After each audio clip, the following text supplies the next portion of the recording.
జై శ్రీమన్నారాయణ.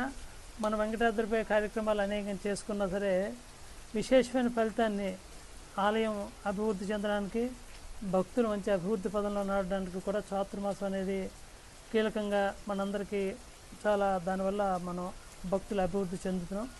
ఎందుకంటే దైవాధీనం మిదం జగత్ అన్నట్లుగానే ఈ మంత్రశక్తి దైవం దగ్గర ఉంటే ఆ శక్తిని మనందరికీ ఆయన ఇస్తున్నారనమాట.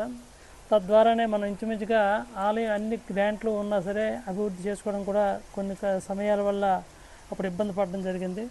చాతుర్మాసం ప్రారంభించిన తర్వాత ఆలయం బాగా అభివృద్ధి చెందింది. ఆలయం ప్రతిష్ఠ కాకముందు కూడా ఇక్కడ ఒక 40 రోజులు చాతుర్మాసంలోనే హోమం చేసేట అప్పుడు పెద్దలు పంచిపెట్టి పెద్దలు చెప్పడం జరిగిందనమాట. అది మళ్ళీ మనం ప్రారంభించాం. ఇంచుమించుగా 2010 నుంచి కూడా ప్రతి సంవత్సరం చాతుర్మాసం చేస్తున్నాం. ఈ సంవత్సరం కూడా ఈ చాతుర్మాసం అనేది అటు భక్తులు అభివృద్ధి చెందడానికి, ఆలయం అభివృద్ధి చెందడానికి కీలకంగా అందరికీ కూడా మంచి ఫలితాలను ఇస్తున్నది.